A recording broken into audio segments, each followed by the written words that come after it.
بسم الله الرحمن الرحيم وممن حولكم من الأعراب منافقون ومن أهل المدينة مردوا على النفاق لا تعلمهم نحن نعلمهم سنعذبهم مرتين ثم يردون إلى عذاب عظيم صدقت يا رب العالمين.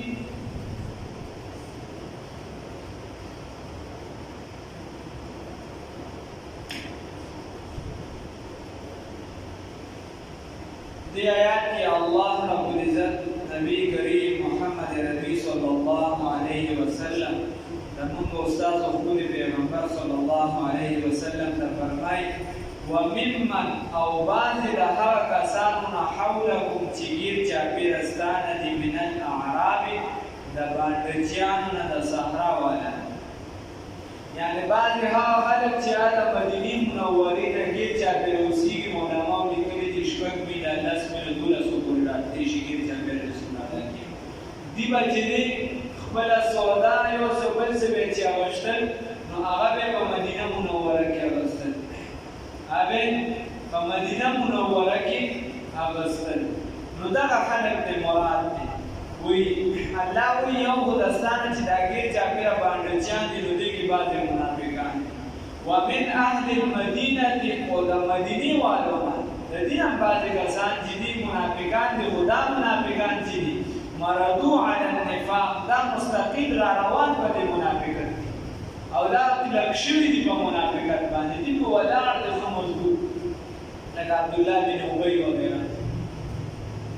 الله رب العزت رسول الله صلی الله علیه وسلم ته فرمایي لا تعلمهم ته نه پېژنې دې منافقانو لره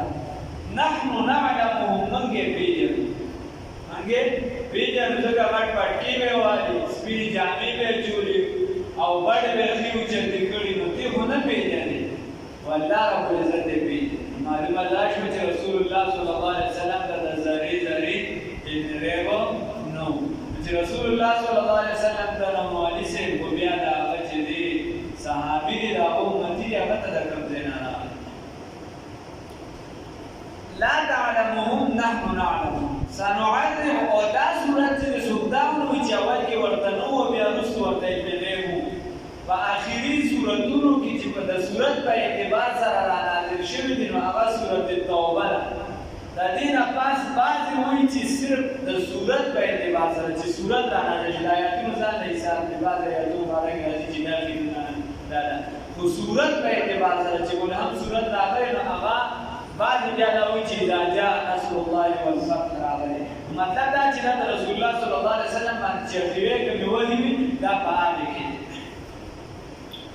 نو دې نه پېژنې سنعذبهم مرتين الله رب العزت وایي زه دې چې زه به دې له دوه عذابه ورکړو مونږ دې لره دوه عذابه نو دوه عذابه عام دا مانند او دا صحیح ده دوه عذابونه یو عذاب مطلب او مراد چې دا د دنیا شرمندګي ده او شرمول نو د دې زندگی دا ټوله په شرم کې د منافقینو دي هر ټیم هلکه جهاد دی کم خواته وخته وځو او هلکه اوس سبانه جوړه کړه شاته نو راشي قسمونه وکړي دروغ وي خلکو ته پته ولګي چې دا دروغجنه ډله ده ځکه دا منافقت لومړی سټیپ چې دا دروغ دی دویم نمبر ورپسې بیا قسم دی او دریم نمبر بیا د مسلمانانو سره نفرت دی نو دا دروغ بیا تکه شان هر ټیم بیا چې اوس به زم مبارکه یاد را نازل شي اوس به را نازل شي هر ټیم رسول الله صلی الله علیه وسلم سره سترګې نشي ملاولی نو دا د دې لپاره د دنیا شرمندګي ده یا د ځانکدن په وخت کې شرمندګي ده روح به ډېر په سختۍ سره وباسي نشي او آخرت یې فاسد ټول ځان نه ثم يردون الى عذاب عظیم بیا به واپس کړي شي دي هغه غټ عذاب طرف ته لوی عذاب طرف ته نو الله رب العزت دا او فرمایي چې بعضې په مدینې والا کې او بعضې په بار خلکو کې نو په هر جامه کې خلکو ته ملایي رسول الله صلی الله علیه وسلم پسې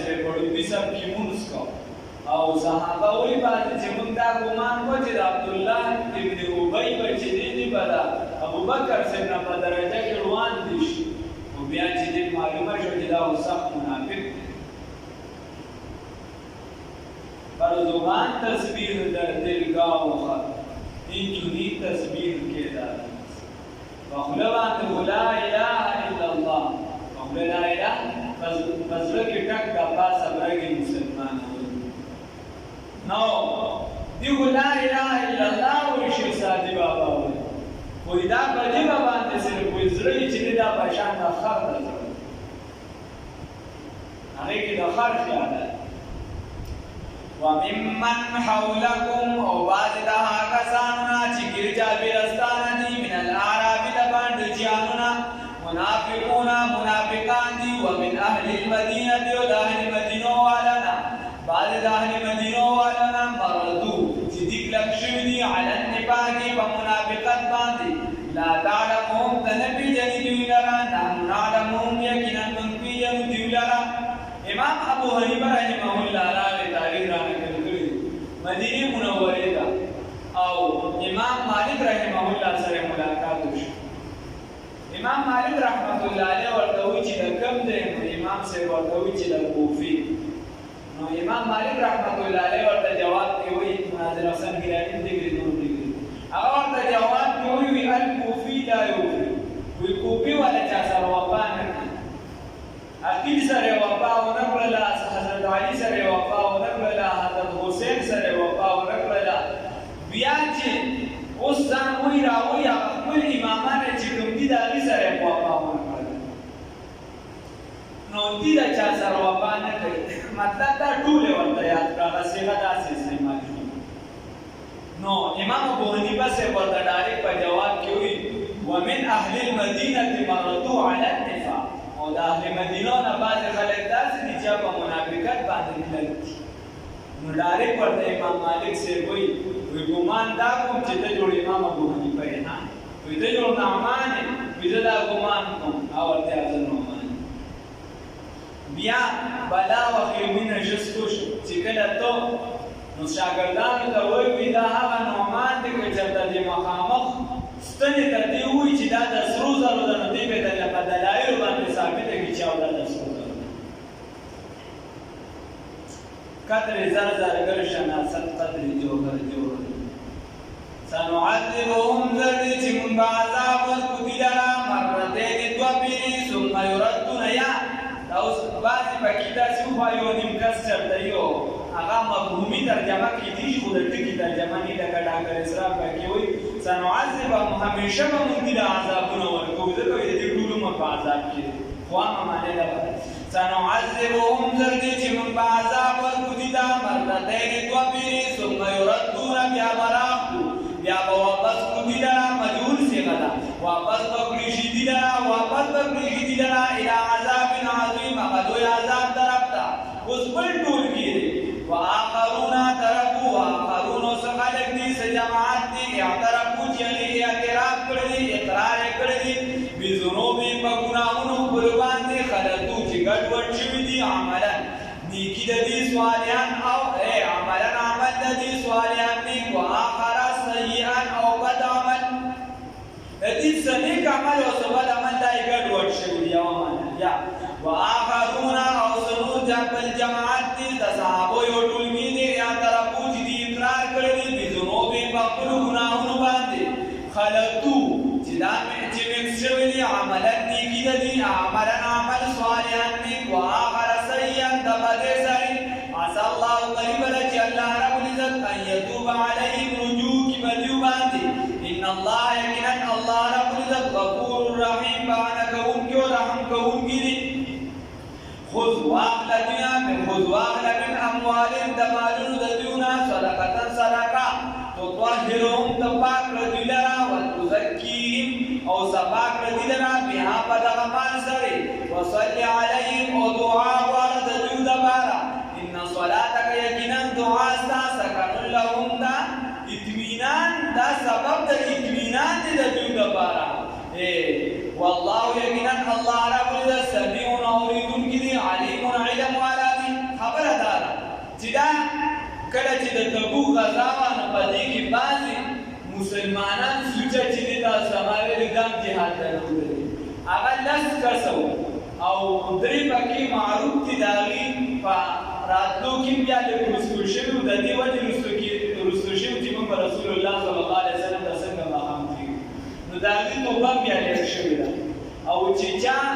ته پته ولګېده څنګه چې به یې خطا خو رانه وشو لږ مو لیټ په دې کې دې سستي وکړو او پاتې شو او د رسول الله صلی الله علیه وسلم اوازه ګډه شوه چې واپس را روان شوي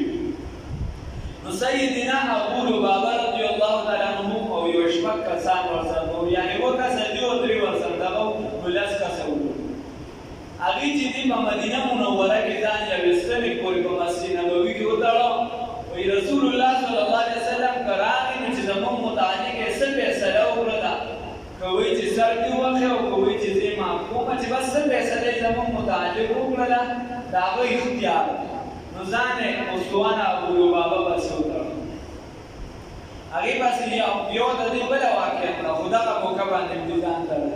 چې ځان یې دغې پسې وتړه نو رسول الله صلی الله علیه وسلم چې کله راغی هغه دې هوښیارتوب وکړو نو رسول بیا آیات هم رانازل شو الله ربالعزت د دې توبه زر قبوله کړه او دې وبخښلی شو نو هغه جماعت دې مراد دی او هر چې 3 کسه دي هغې سره بیا 50 زره دی سوشل بایکاټ شروع کړه من د هغې تذکره رسو را روانه ده سبا ورته اشاره ده او بیا ورپسې بل سبق کې چې دی د هغې خبره ده هغه تفصیلي بیا نه کوم نو الله ربالعزت وایي چې دغه 9 کسه چې کوم دي د دې نه نیکي او بدي ګډوډه شوې وه د تبوک ته تله چې نو دا چلا نه ده دا یې ګناه وکړل او مخکې د نیکۍ کارونه کړي نو د عمل دې لږ ګډوډ شي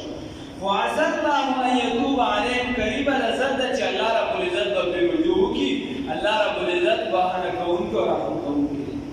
بیا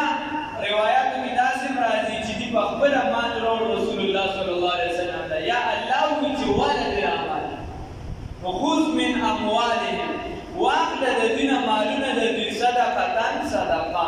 تطهرهم چې ته پاک دي دي لره په دې سره نو ظاهرا د دې مال پاک شي چې زکات کې ادا شي نو دا مال پاک شي او وتزکیهم بها او چې صفایي وشي د دې په دې سره د زړونو کې بلا بیماری دي چېرته تکبر دی چېرته حسد دی چېرته کینه ده چېرته تعصب دی نو چې دغه بیماری ختمې شي په دې سره بل وصل علیهم ما درته ویلي چې صلات دا صرف د یو معنی دپاره نه راځي او وصل علیهم او دعا کوه دې ته رسول الله صلی الله علیه وسلم ته الله فرمایي چې دې ته دعاګانې کوه د دې وجې اوس هغه د دنیا نه ترشي وړی دی بزرګانو له خلک پسې وایي دعا راته وکړه نو په هغه یې وایي هلکه پلانکي راته دعا وکړه دا زړه مې یخ شي او دا حیثیت د مفتي حسن صاحب دی چې دعا درته وکړي په هغه ټیم به ستا زړه دا ووایي چې واقعي دا دعا ده وصل نور شته دوی بې خلک دي وصل علیهم نو دعا کوه د دوی دپاره ان صلاتک سکن لهم ځکه دا دعا او اصل معمول دا د رسول الله صلی الله علیه وسلم چې چا به صدقه راوړه زکات پرې وړه هغې ته به دعا کوله چا به چې خیرات ورکړو هغې ته به دعا کوله حالانکې خیرات صدقه د رسول الله صلی الله علیه وسلم په خپله نه استعمالوي تحفه به رسول الله صلی الله علیه وسلم استعمالوي نو دا ستا دا دعا چې ده دا د دې دپاره تعلیم قلبي دی د دې د زړونو ته اطمینان دی چې دوی خوشحاله شي چې دا هلکه دا توبه مې ورقبوله شوې د رسول الله صلی الله علیه وسلم راته دعا کړې والله سمیع علیم الله اورېدونکی علم والی الله وایي الم یعلموا آیا دې نه پوهېږي ان الله چې یقینا الله ربالعزت هو یقبل التوبة قبلونکي د توبې دي عن عباده د خپلو بندګانو نه ویأخذ الصدقات او اغشتونکي د صدقاتو دي وان الله یقینا الله ربالعزت هو التواب الرحیم قبلونکي د توبې دي او رحم کوونکي دي نو رسول الله صلی الله علیه وسلم په ځان باندې او په خپل خاندان باندې زکات دا حرام کړی دی او الله ربالعزت چې دی هغه دونه رحیم او کریم ذات دی دومره مهربان ذات دی چې الله ربالعزت وایي ویأخذ الصدقات الله ربالعزت دغه صدقات نو مطلب دا چې الله یې قبلوي الله ستا دا صدقه قبلوي او الله توبه قبلونکی او رحم کوونکی وقل ورتوا يا پیغمبر صلی الله علیه وسلم اعملوا عمل کوي فسيرى الله بصری چې وبویني الله رب العزت عملكم عمل تاسو ورسوله د الله پیغمبر والمؤمنون والمؤمنات تاسو عمل کوي خلک په خپل ویني د چا لپاره مګو چې ما تاسو کوی کوی بس خلک په ویني او تبع عمل د الله د رضا لپاره والذریات تثبیت کی د زاهدا د یا ذکر زدو فقط روکلم وستردون او زردی چې واپس کړی شي الى عالم الغیب هغه ذات طرف ته چې هغه پوهه دې په پټو خبرو باندې او شهادت په کارو باندې وينبئكم خبرداري بدل کی تاسو لرا خبرداري بدل کی تاسو لرا الله رب العزت دوی چې تاسو به واپس کړی شي هغه ذات طرف ته چې کوم ذات چې هغه په پټو په کارو خبرو باندې عالم دې مخلوقات نو چې کوم شي پټ شي نو هغه ته بیا پته نه لګي او الله ته هر څه ښکاره دی هغه ته ماهی دی وينبئكم نو خبر بدل کی تاسو بما كنتم فاسدرا تعملون چې تاسو کوي دا خبر بدل